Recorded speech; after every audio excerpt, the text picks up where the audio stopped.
አንዳንዱ ጸሎታችን ሁሉ የማይረባ ይሆናል። እንዲሁ እግዚአብሔር ሆይ እንዲሁ ደርሰን ጥግብ አድርጎን እንዲሁ እግሬን ስበረው ወይ መድኃኒዓለም እንዲሁ በቃ እንዲሁ አይኔን እንዲሁ አጥፋው ይሄን ከማይ እንዲሁ በሽታ ስጠኝ እባክህ። ታው ጎበዝ እማችለውን አንለምን።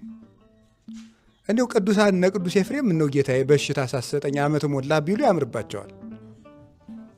የማይሆንልንን ነገር ይሄን አርግ አምጣ አፍ ይሄን ሁሉ አፍ ነው የሚያመጣው። ፈጥኖ መሳል አይገባም።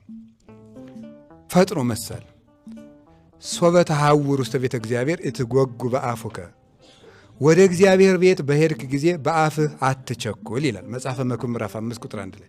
ወደ እግዚአብሔር ቤት በሄድክ ጊዜ በአፍህ አትቸኩል፣ ፈጥነህም አትሳል። እግዚአብሔር በሰማይ አንተም በምድር ነህና ፈጥነህ አትሳል። ካፍህ የወጣውን ስለት እግዚአብሔር ተግቶ ይፈልገዋል። በእግዚአብሔር መላእክት ላይ ኃጢአት አለባቸው አትበል ይላል። ቤተ ክርስቲያን ውስጥ ሄዶም ተረጋግቶ መቀመጥ እንጂ እንዲህ ነው እንዲያ ነው እንደዚህ ነው እንደዚህ አይባልም። አላ ቅረብ ለሰሚያ ትምህርቶሙ ለጠቢባን። ወደ እግዚአብሔር ቤት ስትሄድ እግረ ልቡናህን ጠብቀህ የመምህራንን ቃል ለመስማት ተዘጋጅተህ ተቀመጥ እንጂ አፍህ አይችልም።